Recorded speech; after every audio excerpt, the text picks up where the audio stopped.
Mogu Siaro Piaji a Wiza Pisia Tinkara Sure Patisa the Mopa Lebongo Piade Patama Palido Anulum Palido Pien Yupa Buzo Javazu Wiza Pisia Tinkara Pisia Vinyana Pisia Namarupa Pisia Talayarana Pisia Phata Pisia Virana Pisia Dana Pisia Upadana Pisia Bhava Pisia Sati Pisia Sara Marana Toka Pritiwa Dokha Domana Tupayata Tambaundi Ewa Mitata Kewalata Dokhe Khandata Tamudayo Hoti Tadu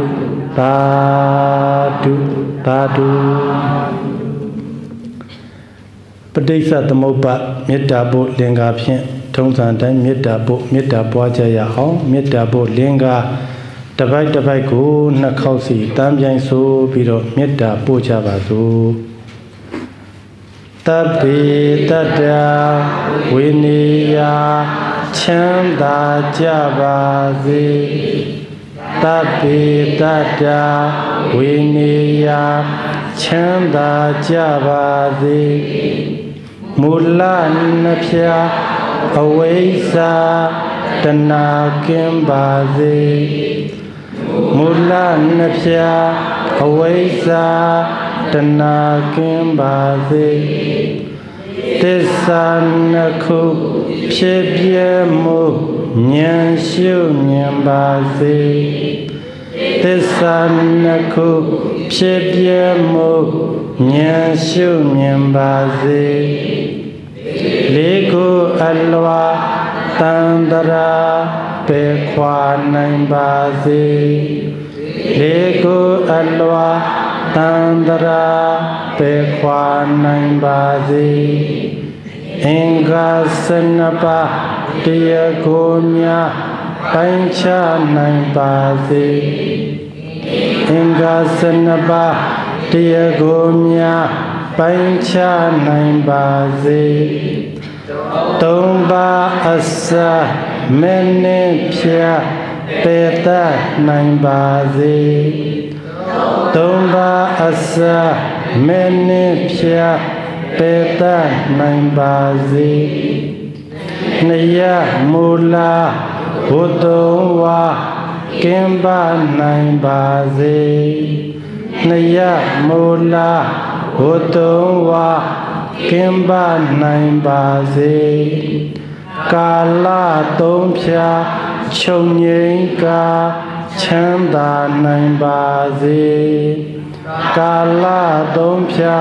Chonyinga Chanda Naimbazi Chinyanase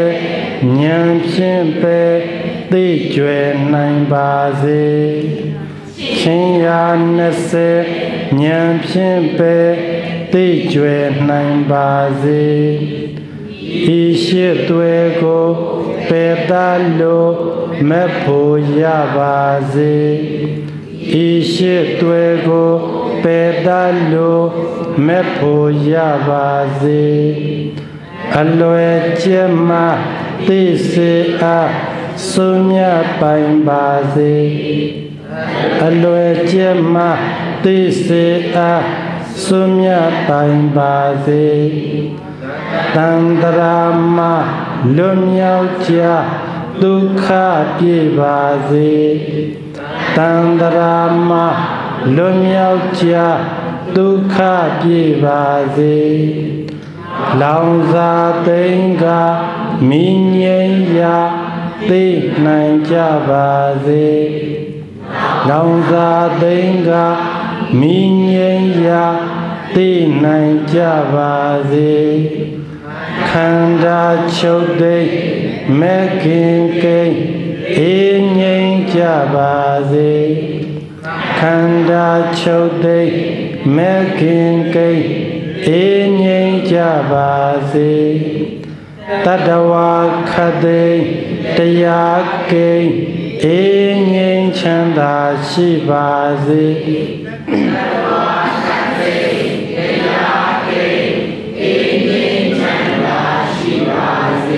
တိဝါစံအတ္တိကိစိတဝါတံဗုဒ္ဓဟိတဝါဟေကောခေရံကတောဝဟေနာတောဒီဃကာလံဟိတဟိတံဟိတဝါဟေကောလူနဗျမတတဝါဝေနေယတုဤအစီအပွားကိုရွတ်ဆောင်တော်မူတတ်သောဗုဒ္ဓသစ္စာလေးရာတရားသိမြင်ဖယားရှင်ကိုရောမြတ်ကြီးသည်တိဝါစံဗုဒ္ဓဘောရိယံမုဒ္ဓမောစေယံတိန်နောတာရိယံဟူသောသုံးခွန်းသောစကားတော်မြတ်ကိုအတ္တိကိစိတဝါအလွန်အကျိုးအထူးအဖြင့်ကျုံဝတော်မူပြီး၍ဒီကကာလံကပကပိအသင်္ချေအနန္တရှိလျသောကာလပါလုံးဟိတာဟိတံအစေအပွားကိုဝါဟနာတော်ရွတ်ဆောင်တော်မူခဲ့ရခြင်းကြောင့်ခေရံကိုရောဤပင်ပန်းဆင်းရဲခြင်းသို့ကတော်ရောက်ခြင်းကြီးရောက်ခဲ့ရလေတည်းဧတေနသစ္စာဝိဇေနဧသောနှုတ်တံဖော်ထုတ်ပြန်၍ဟုတ်မှန်သောစကားကိုပြောဆိုရလေသောကြောင့်တေတုမကံပဋိစ္စသမုပ္ပါတရားဒေသနာတော်မြတ်ကိုနာယုမတ္တပွားများအထောက်ကြကုန်သောသင်္ဓမ္မယောဂီသူတော်စင်အပေါင်းတို့အားအာရောဂယောဂမညေဘေမထိကြကုန်သည်ဟောထားဖြစ်ကြပါစေကုန်တည်းအာရောဂဟုတ်တဝါယောဂမညေဘေမထိကြကုန်သည်ဖြစ်၍ဒုက္ခေလောကီစည်းစိမ်ချမ်းသာလောကုတ္တရာစည်းစိမ်ချမ်းသာနှစ်ဖြာသောချမ်းသာမြတ်ကိုလဘထာကောင်းစွာမသွေရရှိနိုင်ကြပါစေကုန်တည်း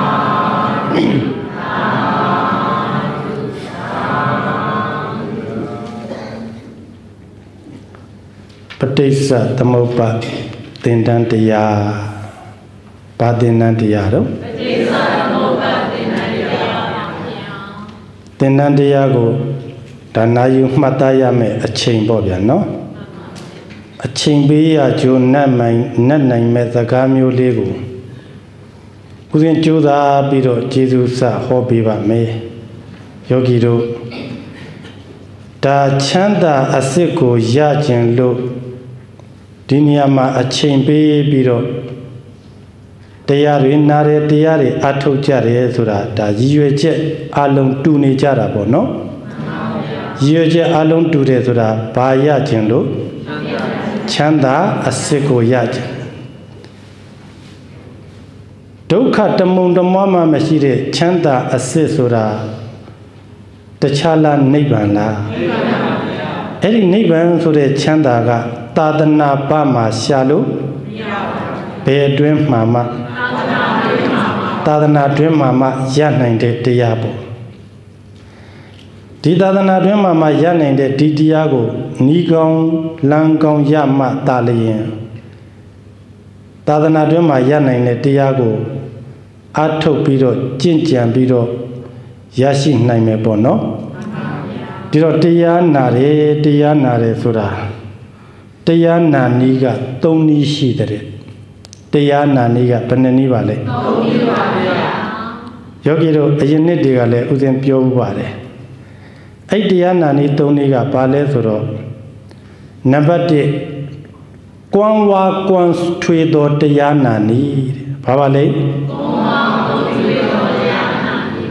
နံပါတ်2ကကြံစုပ်သောတရားနာနည်းနံပါတ်2ကကြံစုပ်သောတရားနာနည်းပါနံပါတ်3ကမလိုင်နို့တောက်သောတရားနာနည်းတဲ့နံပါတ်3ကမလိုင်နို့တောက်သောတရားနာနည်းပါတရားနာနည်းကဘယ်နှနည်းပါလဲ3နည်းပါနံပါတ်1ကကုန်းစားတဲ့လူတွေတွေ့ဘူးတယ်နော်ခုမြန်မာနိုင်ငံဆိုရင်တန်တောင်ပေးတော့မှာတန်တောင်ရိုက်တော့မှာဟုတ်လားဥစဉ်တော့ကွန်မစားဘူးဗျကွန်စားတဲ့ပူးတဲ့လူတွေဥစဉ်လေးလာကြည့်တယ်ကွန်ရတိုင်းသွားလိုက်တဲ့အခါကွန်ရောက်တဲ့လူကအကုတ်ဘာသေးစားမှလေသူကကွန်နေလေစုံးတာဗျထုံးပမာသေးဆိုတာရိုးရိုးလာတာနောက်92တို့93တို့ဆိုတော့တော်တော်များတယ်ဆေးတွေဟာဥစဉ်လည်းမကော်ရပါဘူးအဲ့ဒီကွန်ရတိုင်းကကွန်ကိုတရားဘာသာထဲမှာဝယ်ပြီးတော့ဝါလိုက်အာရီရှာကြီးတွေနဲ့ပြည့်လာတဲ့ကပလစ်နဲ့ထွေးပစ်လိုက်တယ်ကွန်းတရားတာကုံသွားတယ်အရေးမရအဲ့ဒီလိုပဲတဲ့တရားတွေလည်းနာတယ်တရားသင်တန်းတွေလည်းဟိုယူကဟိုဆရာတော်ကြီးရဲ့ဟိုကဟိုဆိုလိုဆရာမျိုးလာပြมาတဲ့တက်ကြပါတယ်သို့သောအစအလယ်အဆုံးဘာမှမမှတ်မိတဲ့သင်တန်းတဲ့တရားနာနည်းဆိုရင်တော့အဲ့ဒါကွန်ဝါကွန်ထွေသောတရားနာနည်းသင်တန်းတဲ့နည်းပေါ့နံပါတ်2ကကြံစုပ်သောတရားနာနည်းဒါဥစဉ်တို့ကြံရတော့ဆိုဘူးတယ်ဘေးကအခွန်လေးတွေခွာထားတယ်တချို့အကွင်းလေးတွေနဲ့တခါတယ်ဒုက္ခလေးတွေနဲ့ကြံပါလေးတွေခြုံမြတဲ့အရာကိုမျိုးချပြီးတော့ကျမ်းတဲ့အဖတ်ကိုဘာလုပ်ပြလဲအဲ့ဒါလိုပဲတဲ့တရားနာတဲ့သင်္นานတွေတက်တယ်ဆိုရင်ကိုယ့်ဘဝအတွက်ရှောင်ရံဆောင်ရံအဓိကဖြစ်တဲ့အချက်အလက်မှန်သမျှကိုမဖြစ်မနေမှတ်မိအောင်ကြိုးစားတယ်ဟုတ်ပြီနော်အဓိကအချက်လက်တွေကိုမှတ်မိအောင်ကြိုးစားပြီးတော့ကြံတဲ့တန်းစာသင်ထားတာကိုမှတ်เสียမလိုဘူးကွာဆိုပြစ်လိုက်တာသင်္นานတက်တယ်ဆိုတာအဲ့ဒီလိုပဲအဓိကအချက်ကိုနာယူမှတ်သားပြီးတော့ကြံတဲ့အချက်တွေအကုန်မှတ်ဘူးလေအဲ့ဒါဆိုရင်ဘာတော့ကြံစုပ်သောတရားနာမလိုင်နို့တောက်သောတရားနာနည်းဆိုလက်ဖက်ရည်တိုင်းလေးမှာဘာတော့မှလဲနွားနို့တစ်ခွက်ကိုရှိလာချကိုစမူစာလေးစားလိုက်အကြာကိုလေးစားလိုက်ဆို15မိနစ်လောက်ကြာသွားတော့လက်ဖက်ရည်လေးကအပေါ်မှာမလိုင်လေးတက်အေးလာတော့လေတောက်ကန်ကြီးရောက်တော့ဇွန်းလေးနဲ့အကုန်မှွေလိုက်တယ်မလိုင်ရောပါပြောသွားမလိုင်ပါလဲချံမထားဘူးတစ်ခွက်လုံးအကုန်ပါဖြစ်အဲ့ဒါလိုပဲတရားကိုအစအလယ်အဆုံးအကုန်လုံးရှောင်ရံဆောင်ရံတွေရောပါတွေရောအကုန်လုံးမှတ်မိအောင်နာတဲ့နည်းသည်မလိုင်တို့တောက်တော့တရားနာနည်းတရားနာနည်းဘယ်နှနည်းတော့တို့စင်ကာပူကဆွေတော်မျိုးတော်တွေဘယ်နည်းနဲ့နာတယ်ဗမာလူမျိုးသိတယ်ဆိုင်းပုတ်ချိတ်ပြီးအလုံးမလုံးတဲ့လူဗမာလူမျိုးကဆိုင်းပုတ်တွေကတော့ချိတ်ထားလိုက်ရွယ်ချက်ဘယ်နေရဟမ်ရီမန်းချက်ဘလောက်ဥတီချက်ဘလောက်ဆိုပြီးတော့ချိတ်လိုက်တာပဲဆိုင်းပုတ်ကတော့နောက်ကပအလဲအမွဲဆုံးဖြစ်တာဟုတ်လားအဲ့လိုဆိုတော့တရားနာနည်းသုံးဒီဒါဥစဉ်ရဲ့အာဘောမဟုတ်ပါစာရေးဆရာဓာထိုက်တိုင်းဥဒုခရဲ့စကား तू ကတော့တရားနာတာပြောတာမဟုတ်ဥစဉ်ကတရားနာတဲ့နေရာပြောတာသူတော့စာဖတ်တဲ့နေရာကို तू ကစာဖတ်နည်းသုံးနည်းဆိုပြီးတော့ဆရာကြီးကပြောခဲ့တာဥစဉ်ကဒါကိုတရားနာနည်းနဲ့ပြန်ပြောတာเนาะအဲ့ဒါဆရာကြီးဥဒုခရဲ့နည်းပါအဲ့တော့ဥစဉ်တို့ဆွေတော်မျိုးတော်တို့တွေကအနည်းဆုံးကြံစုပ်သောတရားနာနည်းကတော့မဖြစ်မနေနာပါဘာကြောင့်လဲဆိုတော့ဥစဉ်ကယောဂီတို့မြန်မာသက္ကပုံရှိတယ်ဆရာများ就谁呀？的面面的他年年播拉拉贝路进来，好比喏，哎，你谁呀？面说得他的早的，得比如抽他啦没有皮，过度就没洗不，好比喏，哎啦讲不是啊，有几多，在中间那个那种，将收到，这样那里头皮袄，么就啥嘛啦，就啥嘛啦。就在呀，没说到今年，这啥奖励，我在拿来的老点标钱嘛的，把奖喏。但是稍微的嘛，这啥不能把标他都，稍微的嘛个那把喏，稍微的嘛那把个爸爸嘞，稍微的嘛把的那木的呀，这啥都看的。但是稍微的嘛把的，将来这啥不能把，将来这啥能把个，没个这啥也，帮来到这啥不能把皮的，稍微的把的这啥的，有这啥能把，也不能有的有年的这啥，好比喏，稍微的把的这啥能把个，把这啥能把。पाने बा तमुरिया दिशा धोखा नौ दनी सवाइंदे बारे दिशा नपादी लोक की दिशा नपा सवाइंदे बारे दिशा नपा को बा दिशा तभी सवाइंदे मबारे दिशा नपा का मिम्यते दिशा नपा अम्यत दिशा नपा पो सवाइंदे मबारे दिशा नपा का बा दिशा नपा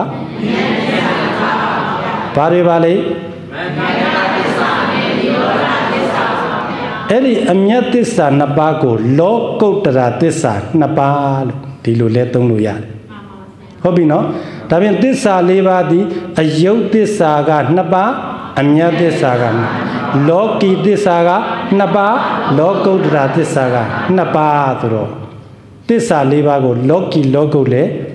अचामिय खोरा द्वाबी अम्यत दिशा अयोग दिशा खोए ब्याबा तो इन्हें खोरा द्वाबी तभी उसे नो दिशा वाइन सायो ठेमा चिलाई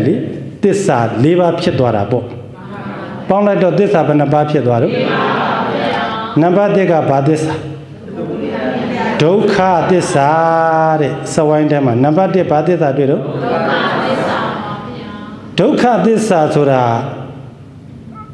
पाली नलोंगो टोए थारा बिया धोखा ये दिशा ये बाबा ले धोखा सिंह जिन दिशा अमंतिया धोखा दिशा सिंह जिन अमंतिया तभी अय्या दों नहीं जा रहा धोखा दिशा बोलो दों सिंह जिन लो दिलो दों ने ऐली धोखा दिशा को सिंह जिन लो दिखे से लावली पियाना को अच्छो दो सयाजी म्या का पीजों दो कैसे पियान जिन लो दिलो मयूसा बाने धोखा दिशा को नो सिंह जिन अमंतिया धोखा दिशा को अय्या दों लाइट आवा सिंह जिन लो दों लाइट है धोखा दिशा सिंह जिन लो म्यामा कैसे ले पियान लाइट डाले वो ऐली कैसे पियान रे सिंह जिन सुरा ले हा अप्पे सो महोदे बुलो अच्छो दो सयाम्या का यूसा जा बाजाऊं ले मशी सिंह नुआंबा दो पोको का ले सही दो चंदारा रिशीरे योटू बिसीरे चीची दे चंदारे में अटुएंगा खंडा पुआरु ये निश्चय चेंजाऊं सही दे सिंह निरारी शीरे मनी म्याबूरे ताजाऊं धोखा को सिंह जिन लाओ कले पियाना दी अच्छो दो सियाजी म्यागा पीपी जोने मशीबूलो दिलो प्योरे तभी बेचे ने यों मा पीपी जोने ले दी धोखा सिंह जिन दिशा अमंतिया सिंह जिन अमंतिया तो भागो प्योरा ले सुरो म्यूरो रो उदेनो डरुई ले खंडा गाबा या थारे द्वेजाओ जिंग दिया निया माला दिया अनो उयोबा निंगांदा ही रिले तछाला खंडा गाबा निया माला दिया माला ရဲသူချမ်းသာသူရုပ်လာသူယုံမလာသူဘုံကံကြည်သူဘုံကံနေသူအလုံးသည်ကြည့်လိုက်ရင်တခြားလားခန္ဓာ၅ပါးလားနေရမှာလားသိရမှာအဲ့ဒီသိရမှာရောက်တော့ပုဂ္ဂိုလ်ခွဲသလားအဆင့်ခွဲသလားအယောင်ခွဲသလားငယ်တဲ့လူလေကြီးတဲ့လူလေအလတ်ပိုင်းလေအဲ့ဒီလိုအမှန်တရားထိမြင်မှဆင်းရဲခြင်းအမှန်တရားဆိုတာပြည့်စုံတာတဲ့ဟုတ်ပြီနော်ဒါဒုက္ခသစ္စာရဲ့သဘောလေးကိုပြောနေတာလူတစုပုဂ္ဂိုလ်တအုပ်နိုင်ငံတစ်ခုလောက်ပဲမှန်တာကိုအမှန်တရားလို့မသုံးဖြတ်နေရှင်းကောရှင်းလားဆင်းရဲခြင်းအမှန်တရားဆိုတာအားလုံးကိုချိန်ထိုးကြည့်ရင်ဒီတရားကအားလုံးတွေမှန်ရမှာခုတရားဟောနေတဲ့ဘုန်းကြီးတို့နေရမှာလားတရားတရားပါဗျာတရားနာနေတဲ့ဆွေတော်မျိုးတော်တွေရောတရားပါဗျာရှင်းနဲ့နောက်ပဲသေရမှာကျင့်တည်တယ်ဆိုတဲ့အမှန်တရားဒီအဲ့ဒါဒုက္ခသစ္စာဟုတ်ပြီနော်ပုဂ္ဂိုလ်တဦးတယောက်အဖွဲ့အစည်းတစ်ခုနိုင်ငံတစ်ခုလောက်ပဲမှန်တယ်ကြံတဲ့နေရာတွေကအမှန်မဟုတ်သေးဘူးဆိုရင်ဒါဒုက္ခသစ္စာတွေထဲလို့မရပါဘူးဒုက္ခသစ္စာဆိုတာအလုံးအတွက်မှန်နေမှဒုက္ခသစ္စာဒါဒုက္ခသစ္စာရဲ့လူရင်းလေးပေါ့ဗျာနော်နောက်ပါတော့သမုဒယသစ္စာသူလည်းစကားလုံးနှလုံးကိုတွဲထားတာသမုဒယဒုက္ခဖြစ်ကြောင်းသစ္စာအမှန်တရားသမုဒယသစ္စာဒုက္ခဖြစ်ကြောင်းအမှန်တရားသူ့တရားကိုပေးလိုက်တဲ့လက်သက်ကွင်းစားကွင်းပိနဲ့တဏှာလောဘတဏှာလောဘဆိုတာတဏှာဆိုတာပါဠိစကားသူ့ကိုတရားကိုကောက်လိုက်တော့လောဘလည်းပါဠိစကားပဲသို့သောဆွေတော်မျိုးတော်တို့ဦးဇင်းတို့ကလောဘဆိုရင်အတိပ္ပယ်တည်သွားပြီလောဘဆိုတာလိုချင်တာခင်တွယ်တာနောက်လောဘကိုတဏှာကိုခက်စစ်ပြန်တာစာလောင်မှုကိုလည်းပြန်နေတဏှာကိုဘယ်လိုလဲအဓိပ္ပာယ်ပြန်စာလောင်တာကိုလည်းတဏှာလို့ခေါ်တယ်စာလောင်တာကိုလည်းလိုချင်မှုကြီးတဲ့ကိုလောဘတဏှာလို့ဒီလိုမပြောဘဲစာလောင်မှုတွေပြောလို့ရတယ်အခန္ဓာဖြစ်တဲ့မျက်စိအကြည်မျက်လုံးကမြင်နေရအစင်းကိုစာလောင်နေနားအကြည်ကကြားရအတန်ကိုစာလောင်နေနှာခေါင်းအကြည်ကနာနဲ့မွေးတယ်ဆိုတဲ့အနံ့ကိုစာလောင်နေရှားကအရသာ6ပါးတစ်မျိုးမျိုးကိုစာလောင်နေခန္ဓာကိုယ်ကတွေးထိတရားတစ်မျိုးမျိုးကိုစာလောင်နေစိတ်မနှောကတွေးတရားအာယုံကိုတဏှာဆိုတာလိုချင်တယ်လို့လည်းပြောလို့အဓိပ္ပာယ်ရတယ်လို့စာလောင်မှုကိုလည်းအဓိပ္ပာယ်ရတယ်ဟုတ်ပြီနော်ဒါဖြင့်သူ့ဟိုဘက်ကပယ်ရမယ်တရားဘာပါလိမ့်ပယ်ရမယ်ဒုက္ခသစ္စာကဆင်းရဲခြင်းအမှန်တရားဖြစ်ဒုက္ခပြတ်ဒုက္ခပိုင်းခြားသိရမယ်တရားသမုဒယသစ္စာကဒုက္ခဖြစ်ကြောင်းအမှန်တရားတဏှာလောဘပယ်ရမယ်တရားတဲ့အဲ့တော့ဒုက္ခသစ္စာကိုဦးဇင်းတို့လေဒီဆရာတော်ဘုရားကြီးကပရမတ္ထတန်ခိတ်မှာသိတလုံးလေးနော်ဒုက္ခကိုဒုက္ခလို့သိသမုဒယတော့ပယ်တဲ့ဦးဇင်းတို့ပရမတ္ထတန်ခိတ်တွေတက်ခဲ့ရတယ်ဗျာသိပယ်စိုက်ပွား၄ပါးကိစ္စအပိုင်ရမုတ်ချပရမတ်ဆိုပြီးတော့ဦးဇင်းတို့လေဒီနေတော့ကသင်ခဲ့ရတာလေအဲ့တော့ဒုက္ခကိုဒုက္ခလို့သိသမုဒယသစ္စာတခြားလားပယ်ရမှာပယ်ရမှာဟောဒုက္ခကိုပယ်ရမှာမဟုတ်ဘူးဒုက္ခကိုဖြစ်စေတဲ့သမုဒယသစ္စာကိုပယ်ရမှာသမုဒယသစ္စာပယ်နိုင်အောင်ကဒုက္ခကိုဒုက္ခလို့သိမှဒုက္ခဖြစ်ကြောင်းဖြစ်တဲ့သမုဒယကိုပယ်နိုင်ပါဟုတ်ပြီနော်ဒီဒိဉ္ဉ်နီးစားရင်စီးကြုံနဲ့မတည့်ဘူးဆိုရင်ဒီဒိဉ္ဉ်နီးစားရင်တော့စီးကြုံဖြစ်မဲ့သွေးတက်မယ်ဆိုရင်သွေးတက်မယ်ဆိုတဲ့ဒုက္ခကိုသိရင်သွေးတက်စာဖြစ်တဲ့ဒိဉ္ဉ်နီးကိုရှောင်ပယ်ဒိဉ္ဉ်နီးဒီသမုဒယသူ့စားလို့သွေးတက်တာက对的，说的都靠敌人，对的是呀，撇的敌人的哦。但有乌巴马话喏，你白说啦，大便，他目的呀个阿将，都卡个阿就，都卡个白开那么，都卡撇将撇的。ตมุริยะကိုပယ်ရမှာဒုက္ခဖြစ်ကြောင်းဖြစ်တဲ့တมุริยะလိုချင်သူပြထားတာကတဏှာလောဘအဲ့ဒါကိုပယ်ရမှာဘာကိုပယ်ရမှာတဏှာလောဘကိုပယ်ရမှာပါဗျာဒါဖြင့်ပြန်ပြောပါအောင်မယ်ဗုဒ္ဓရဲ့ဝါဒသည်အကျိုးကိုရှုတဲ့ဝါဒမဟုတ်အကြောင်းတရားကိုချုပ်အောင်ငြိမ်းအောင်လုပ်တဲ့ဝါဒဒုက္ခဟာဒုက္ခလိုပဲသိဒါဖြင့်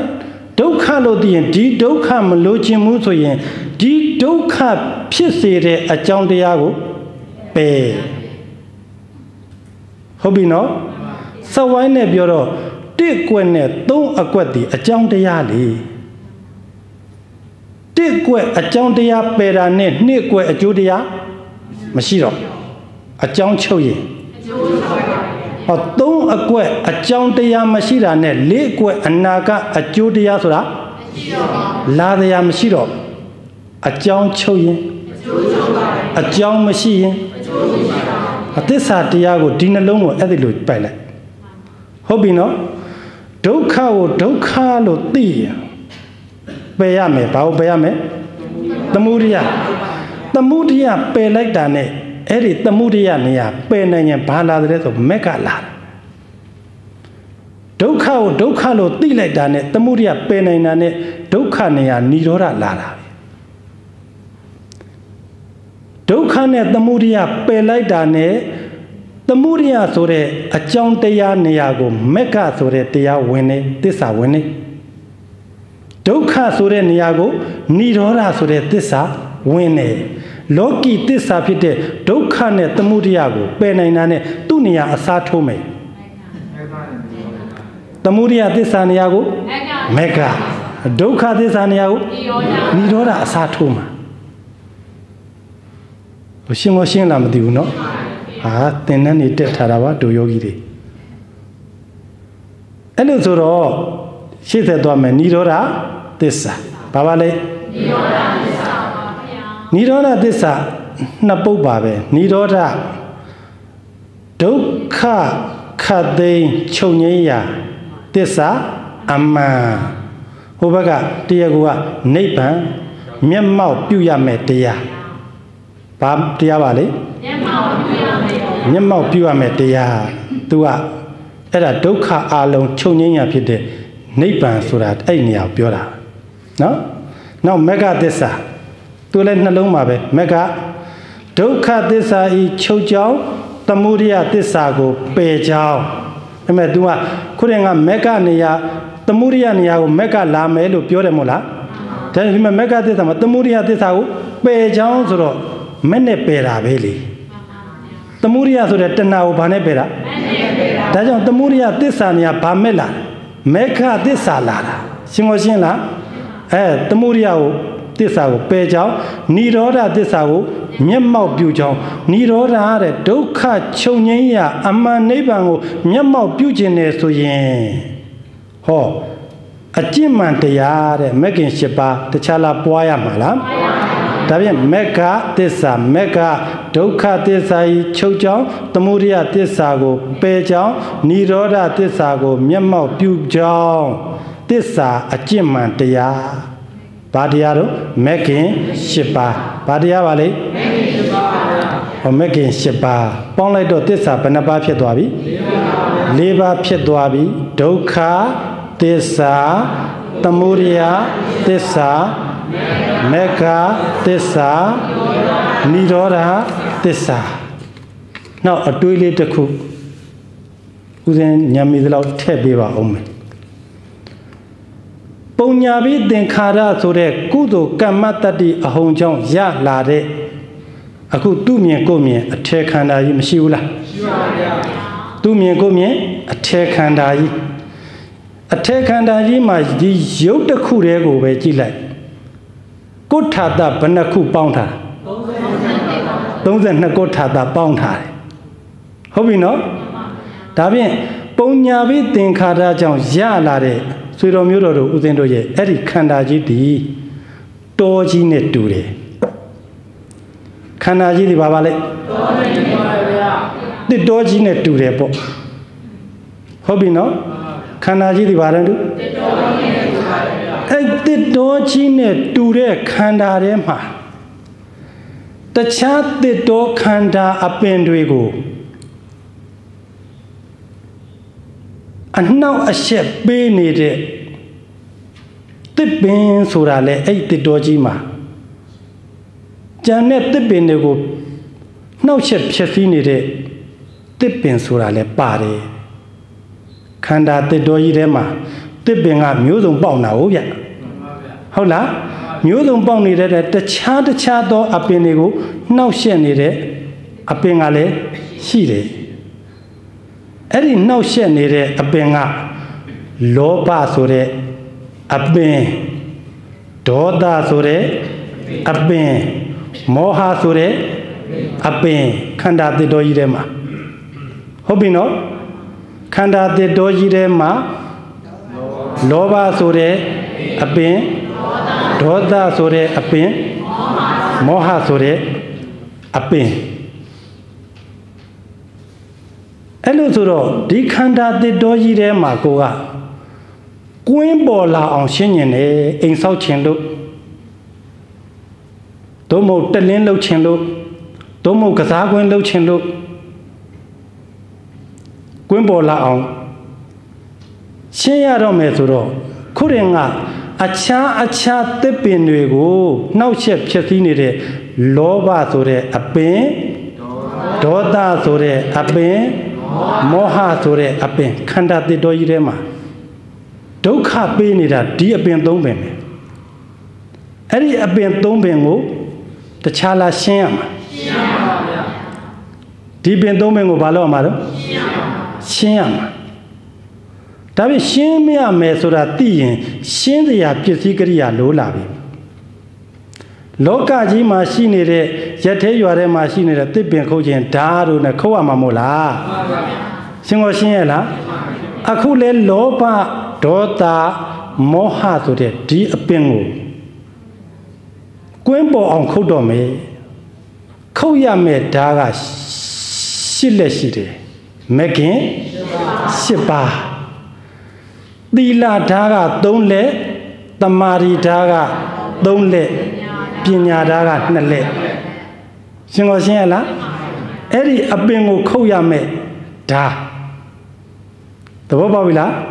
ဓာတ်ကဘယ်နဲ့လက်တော့ဟာတစ်လက်ထဲတော့မကဘူးဗျာ8လက်သီလဓာတ်ကတမာရီဓာတ်ကပညာဓာတ်ကအဲ့ဒီဓာတ်နဲ့ခုတ်လိုက်လို့ခုတည်းကလောဘဆိုတဲ့အပင်အမြစ်ကပြတ်သွားပြီဒေါသဆိုတဲ့အပင်အမြစ်ကပြတ်သွားမောဟဆိုတဲ့အပင်အမြစ်ကပြတ်သွားပြီဆိုရင်အဲ့ဒီတောကြီးထဲမှာအဲ့ဒီအပင်3ပင်ခုတ်လိုက်တော့တခြားလားကွင်းပေါ်လားကွင်းပေါ်ပါဗျာဒါဖြင့်ယောဂီတို့ဥစဉ်အဖြေမပေးဘူးသင်္ကဘဝယောဂီတွေပညာတတ်တွေကိုယ့်ကိုစင်ကိုယ့်ကိုရှင်းကိုယ့်ကိုတွေးဥစဉ်အဖြေမပေးဘူးဒီကွင်းဒီငကိုကရှိတာလားအပင်ခုတ်လိုက်လို့ပေါ်လာလားအပင်ဖုံးနေလို့ကွင်းမရှိတာလားဆိုကိုယ့်ကိုတွေး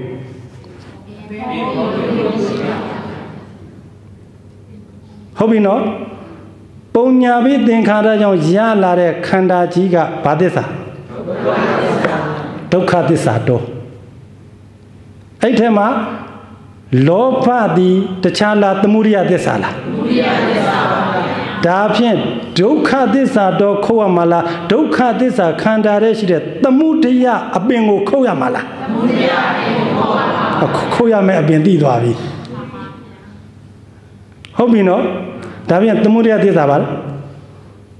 လောဘသည်လောဘအပင်သည်ပါလို့သမုဒယသစ္စာဒုက္ခပေးတဲ့အပင်နော်ရှင်းကိုရှင်းရလားဖယားရှင်ကိုတော်မြတ်ကြီးအဲ့ဒီသမုဒယအပင်ကိုအပိပိုင်ဘောဓိပင်မဲ့ရွှေပင်လင်မှာခုတ်ပစ်ခဲ့တာမို့လားဒါပြန်အိုနာတေဒုက္ခတော်ကြီးပဲကြံတော့တယ်ဒီအပင်နှိမ့်ဆက်ခြင်းမရှိတော့ဘူး Era go ta upadi teta nibbana loခေါ်တယ်ခန္ဓာကြီးတော့ရှိတယ်ကိလေသာမရှိတော့တာအနုပါတိတနိဗ္ဗာန်ဆိုတာပရိနိဗ္ဗာန်ဆံသွားတော့ခန္ဓာကြီးလည်းမရှိကိလေသာလည်းလောင်စာသိမ့်၍အဲ့ဒါအနုပါတိတနိဗ္ဗာန်ခေါ်တာရှင်းရှင်းရလားအခုဒုက္ခသစ္စာတော်ကြီးတော့ရှိတယ်လေသူ့ကိုနှောက်ယှက်နေတဲ့ဆိုရပါစို့တောကဆိုရင်ချင်းပရိဒေဝငိုကြွေးခြင်းဒုက္ခဒေါမနတဥပါယတဆိုတဲ့နှောက်ယှက်မှုတွေဒီအပင်မရှင်းတယ်လို့နှောက်ယှက်တာလေရှင်းရှင်းရလားဒါဒီအပင်ကိုအဲ့ဒါရှင်းတာပဲမဂ်ခင်၈ပါးဓာတ်နဲ့ရှင်းရပါဘူးဒါပြင်မဂ်ခင်၈ပါးဓာတ်ကတခြားလားမဂ္ဂသစ္စာလားမဂ္ဂသစ္စာပါဗျာကွင်းသည်និရောဓသစ္စာဒီအပင်ခုတ်လိုက်လို့ပေါ်လာတဲ့ကွင်းကဘာသစ္စာသစ္စာဘယ်နဲ့ချက်ပြီးသွားပြီတော့ပေါ်ပြီလားပေါ်ပြီလားဘယ်အပင်ခုတ်ရမှာသမုဒိယသစ္စာအပင်ခုတ်ရမှာတရားကိုကောက်တော့တခြားလားတဏှာလားရှင်းရှင်းလားမသိဘူးအဲ့ဒီအပင်မခုတ်နိုင်နေတဲ့အတွက်အပင်ကနေအနှွယ်တွေကူးကူလာတာတောကပရိဒေဝဒုက္ခဟိုနေ့ကရှင်းပြတဲ့မီးဆက်တမီးဆိုတာရှင်းရှင်းရလားငကူမီးငကူတိုးမဖြစ်နိုင်လို့အပူမီးအပူအခက်တွေထွက်လာတာဟုတ်ပြီနော်အခုရှင်းပြနေတာခြားလားသစ္စာကိုရှင်းပြနေတယ်သဘောပေါက်လားရှင်းရှင်းရလားဒုက္ခသစ္စာတော်ကြီးထဲမှာရှင်းရမယ်အပင်သုံးပင်ပေါ့အဓိကတော့တခြားလားလောဘလားသူ့နောက်ကလည်းလေဒေါသမောဟအပင်သုံးပင်သစ္စာဖွဲ့တော့ဒီလောဘပါတော့သမုဒယသစ္စာဒုက္ခသစ္စာထဲမှာပေါက်နေတဲ့ဘာပင်သမုဒယအဲ့သမုဒယသစ္စာကိုမဂ်ခင်၈ပါးမဂ္ဂသစ္စာဆိုတဲ့ဓာတ်နဲ့ရှင်းလိုက်လို့ပေါ်လာတဲ့ကွင်းကဘာသစ္စာ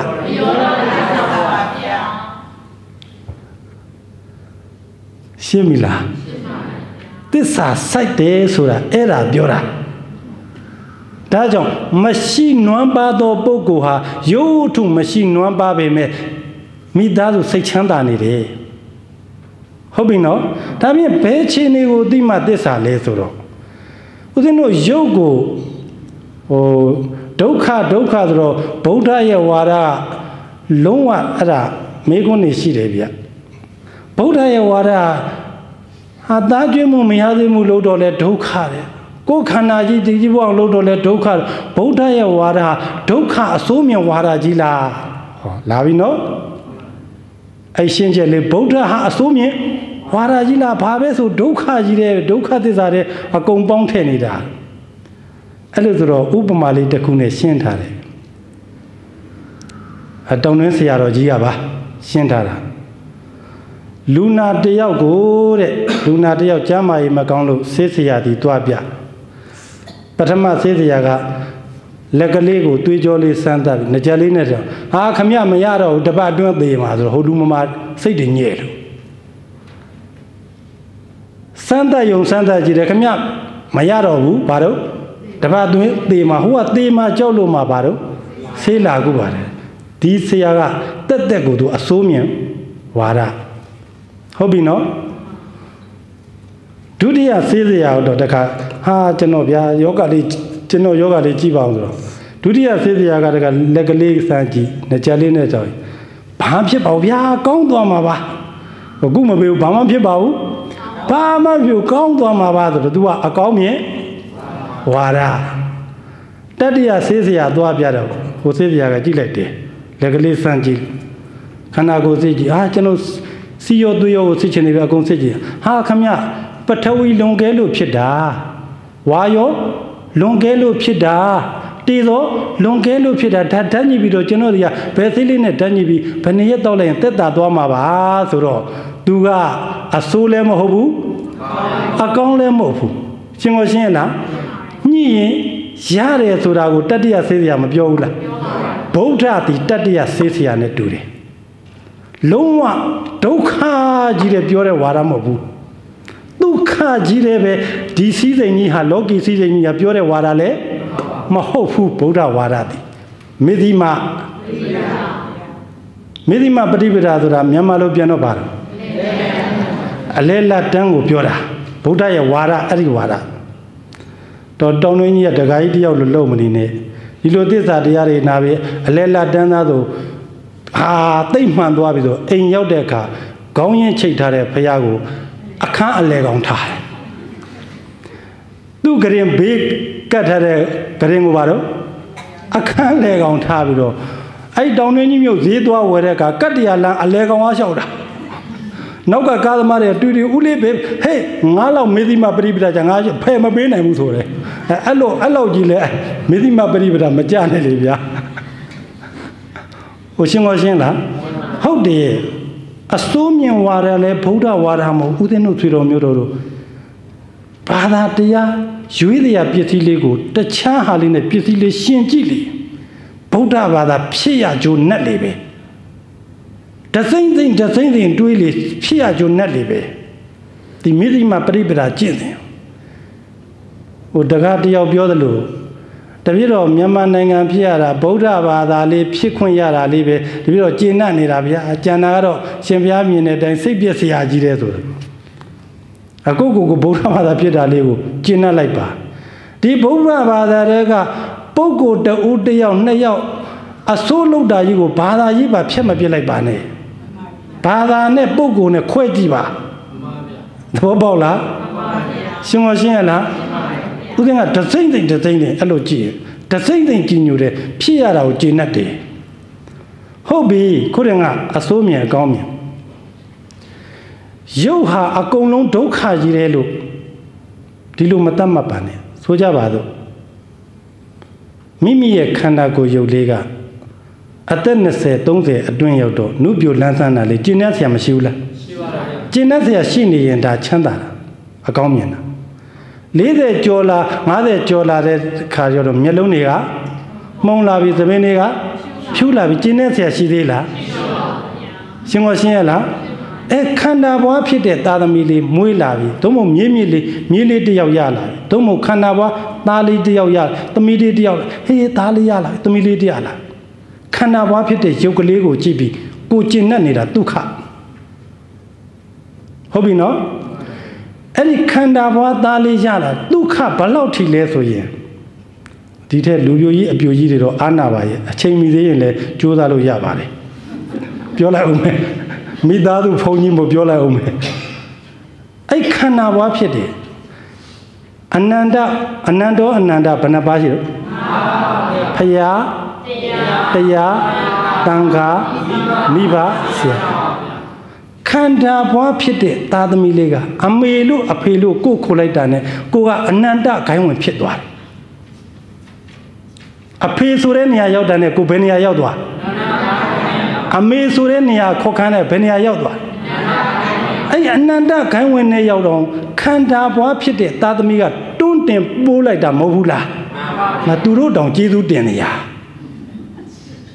A Gombega Alumiama. Simosiela, ah, di Canabo Pite, Didali, did the Mili Subido, Ginet Nede. Do a second and session near the Mili Yaulavi. Jushin do Dualaida, a chain down Piamalado, the Chala Buyavila. Anima Doka Tapilavi. But Tamagina Siaga Duka Dudia, go pitching and Bomlada Doka. Simosiela. Oh, Dajan Udeno Siaro, Udengo, Tamalulin, so the Kalona, my big red, Tamabedi Siaroga, Ari Siaroji, Udumingla, John Tiao Dwara, Maginito Monanagai, the only day Ude are in a sweat took a woman. To Aima idea forget a somewhat on 12 Do Siaro yet the Gali Biojinava. Babiojina Lesoye. Na dreamu, Maya dreamu, Dokalo, Dilu Matama like Bane. Na dreamu, Maya dreamu, Te Olo, Dilu Matala Bane. Na dreamu, Maya dreamu, Doka, Te Olo, so yen. ဗုဒ္ဓဒါရတသင်္ကဟောဆိုတဲ့မင်္ဂလာတုတ်ကြီးကိုစန့်ကျင်ရမကြဘူးလားရှင်ကောရှင်းလားသဘောကျလားဒါပြင်မိုးကုတ်ဆရာတော်ဘုရားကြီးကဘာပြောထားလဲဗုဒ္ဓဒါရတသင်္ကဟောသားသမီးကိုဇနီးမယားကိုကျွေးမွေးပြုစုစောင့်ရှောက်ရတာမင်္ဂလာကြိုက်တယ်လို့ပြောတာမင်းတို့အဲ့ဒီကိုခင်ရမင်ရမယ်လို့မပါဘူးကွာခင်ရမင်ရမှာကဒုက္ခရှင်းလားအကောင်းအဆိုးကိုအဲ့ဒီလိုမျှကြည့်ရင်မေတိမာပฏิပဒါနေလို့ထားပြောတာနေရာတကာတိုင်းဒုက္ခကြီးတယ်လို့အကုန်သိမ့်ယူနေမှာဆိုလို့သစ္စာသိတယ်ဆိုတာအဲ့ဒီလိုအမှန်လမ်းစဉ်ကိုကွင်းကွင်းကွက်ကအတိမျိုးကိုဘာသိတာတခေါ်တာဘယ်လမ်းစဉ်နဲ့သိတာဘယ်သူဟောတဲ့တရားအဲ့ဒါလိုသိအောင်ကြိုးစားရမှာရှင်းကောရှင်းလားဟုတ်တယ်ဗျာမင်္ဂလာကြိုက်တဲ့အလို့ဟောဒီစင်ကာပူကတရားဓမ္မတွေဦးသိမြောက်ပြောတာမဟုတ်တားကျွေးမှုမယားကျွေးမှုရှာတာတီးမင်္ဂလာကြိုက်တယ်သို့သောနောက်ကမြုပ်ကွက်ကိုတော့ကြည့်ပါရှားပုံရှာနီးကကာယကံအမဝတိကံအမမနောကံအမသူများမျက်ရည်ကြီးပေါက်ကြအောင်ရှာတဲ့ဟာဆိုရင်တော့မင်္ဂလာမကြိုက်ဘူးဒီနိုင်ငံမှာအလုတ်လုံနေတာကဘေးပေါက်နဲ့အဓမ္မနီးနဲ့ရှာလို့ရသလားမင်္ဂလာကြိုက်မှကြိုက်ဗုဒ္ဓဒါရတသင်္ကဟောမာတာပိတုဥပဌာဏမင်္ဂလာကြိုက်မှကြိုက်ခင်ဗျားတို့စင်ကာပူလူတွေသဘောပေါက်လားရှင်းမရှင်းရလားမင်းအကုန်လုံးကိုဒုက္ခလို့အကုန်ယုံရင်တော့ခုတည်းကမင်္ဂလာတုတ်ကိုစန့်ကျင်ရကြတယ်ဗုဒ္ဓရဲ့တရားဟာညှိကြည့်ရင်အဖြေကတူဖို့တူရမှာဒီမှာတစ်မျိုးနောင်မှာတမျိုးဆိုကိုဗုဒ္ဓဘုရားရှင်ရဲ့တပ္ပိညုတဉာဏ်ကြီးကမဟုတ်ဘူးသလိုဖြစ်လာမှာသဘောပေါက်လားမသိဘူးရှင်းလားအဲ့တော့မင်္ဂလာကြိုက်အောင်နေပါအဲ့ဒါဆိုရင်အမှားသိလားအမှန်လေးကိုသိလိုက်တာအမှန်သိရင်သစ္စာသိတာပဲအမှန်သိရင်အခုဦးဇင်းနားလေသလောက်ဘာကိုရှင်းပြနေတာသစ္စာကိုဦးဇင်းရှင်းပြနေတာသဘောပေါက်ပြီလားဘာနည်းနဲ့မေဒီမာပฏิပဒါနည်းနဲ့ရှင်းပြနေတာဟုတ်ပြီနော်သာသမီမချစ်ရဖယားမဟုတ်ခဲ့ဒီသာသမီကကိုဘယ်ထိပို့လိုက်တာအနန္တဟာခိုင်းဝင်ထိပို့လိုက်တာသွားပြီလူပြိုကြီးဘွားတွေတော့သွားပြီပြိုကြီးဘွားတွေတော့သဘောပေါက်လားကျုပ်ဘုန်းကြီးဖြစ်နေလို့တော်သေးတာတန်ခါရနာတဲ့ပါတာဟုတ်ဗျဟုတ်လားတန်ခါရနာတဲ့ပါတော့အနန္တခိုင်းဝင်နေကိုကအဲ့ဒီအဆင့်ရှိမရှိဆိုတာကိုယ့်အကိုသိလေအနန္တခိုင်းဝင်နေတော့အမီနေလဲတော့ကိုပါသွားပြီသဘောပေါက်လားရှင်းကိုရှင်းရလားအဲ့ဒီအတိမျိုးတွေကိုအတိတစ်ခုကိုအစွန်းမလွတ်ဖဲသဘောပေါက်လားဓမ္မစကြာသင်္นานနေလဲတက်တာအတိတစ်ခုကိုအစွန်းမလွတ်ပဲအလေလှကြတဲ့နီးကိုပိုင်းခြားသိနိုင်တာဒီအမှားလားအမှန်လားအမှန်သိရင်ဘာသိတာသဘောပေါက်ရဲ့လားအချိန်စီတော့မယ်ဒီနေ့သစ္စာအကြောင်းလေးပြောလိုက်တာအဲ့လိုဆိုတော့ဒီနေ့ဆွေတော်မျိုးတော်တို့ဦးဇင်းမေးချင်ပါတယ်မေးခွန်းလေးတစ်ခုသူရောကိုရောဖွားဟဲ့မပြောကောင်းပြောကောင်းသူရောကိုရောပါသေးတယ်ဒီတစ်ပတ်အတွင်းမှာမဖြစ်မနေသေရတော့မယ်ဆိုရင်ဟောဒီထဲမှာဦးဇင်းကစမကြောက်တဲ့လူမပါသေးဘူးသေရမှာဒါဖြင့်ပြန်မေးမယ်ကိုရောသူရောသေရမှာကြောက်ကြတာဒီမသေးတော့ဘူးလားမေးတော့နေခြင်းမမြဲ၍သေခြင်းမြဲတဲ့ခန္ဓာသေရမှာတော့ဘာဖြစ်တော့ချင်းသေးတယ်ဘာကြောင့်သေရမှာကြောက်တာတုံးထပ်ပြီးတော့မိကုံးထုတ်လာပြီသူရောကိုရောသေရမှာဘာဖြစ်တော့ကြောက်တယ်ဘာကြောင့်ကြောက်တာတုံးဒီဖြေကိုဦးဇင်းတို့ရှာမယ်အချိန်နဲ့တော့ပို့ပေးပြရတယ်နော်ဟုတ်လား အဒီပြေကိုရှာမယ်ဆိုတော့ဗျာဦးဇင်းတို့အညာကတခါကြီးတယောက်ဆုံးကနေရောက်တော့ကြားဘူးတာပဲသူများပြောကြားဘူးတာပေါ့လေအသက်40ကျော်မှာဒကမာကြီးကဆုံးတော့မှာအသက်40ကျော်ကနေဒကမာကြီးဆုံးတော့မှာဆိုတော့ဒကာကြီးကိုမှားတယ်ကိုကကျမမနေရတော့ဘူးကျမခန္ဓာကျမသိပါတယ်အကယ်၍ကျမသားသမီးတွေလည်းသူ့အနေနဲ့သူကျမဖြစ်ချင်တဲ့အတိုင်းချင်းကိုမှားပြီးပါပြီအဲ့တော့ကျမများသိသွားပြီဆိုရင်ရှင်းလေအရင်တုန်းကအဆက်ဖြစ်ခဲ့တဲ့အခုတစ်ခုလက်ဖြစ်နေတယ်အဲ့ဒီရှင်းရဲ့အရင်တုန်းကအဆက်ဟောင်းကိုကျမမရှိတဲ့နောက်ပိုင်းသူ့ကိုအရယူလိုက်ပါလို့ခိုင်းတယ်အရယူလိုက်ပါလို့ခိုင်းတော့ဟိုကယောက်ျားဖြစ်တဲ့လူကဟာမိမမင်းသဘောထားတွေကောင်းလိုက်လားဘာကြောင့်သူ့ကိုအရယူခိုင်းတာတော့မိမဖြစ်သူကပြန်ကျုပ်ခံစားရတဲ့ဒုက္ခမျိုးသူ့လေသိသိချင်းတော့ဟဲ့950ဇတ်ထဲမှာရှိတယ်မစ္ဆဇတ်ဆိုတာတငါတွေက9တကောင်9ထိတကောင်မိသွားတယ်9ထိတကောင်မိသွားတော့ဆိုကြပါစို့တရိစ္ဆာန်9ကလူစကားပြောတယ်ပေါ့ဗျာဇတ်ထဲဆိုတော့ဟုတ်လား9ထိတကောင်မိသွားတဲ့အခါကျတော့အဲ့ဒီ9ထိကိုမေးတယ်မင်းတရားမှမကြောက်ဘူးလားမကြောက်ဘူးကျွန်တော်ခန္ဓာကိုယ်ကြီးကိုရေမရှိတဲ့သဲတောင်ပြင်အပူပေါ်မှာပြစ်ထားမှာကိုလေပြစ်ထားပြီးတော့အဲ့ဒီပေါ်မှာသေရမှာလေကျွန်တော်မကြောက်ပါအိမ်ရောက်တဲ့အခါကျတော့အိမ်ကဇနီးမယားကနေပြီးတော့ပိတ်တလေးနဲ့ခေါင်းထုတတ်မှာကိုလေကျွန်တော်မကြောက်ပါဘူးတဲ့ငါကပြန်ဖြေတာသူဘာကြောက်တယ်လဲဆိုရင်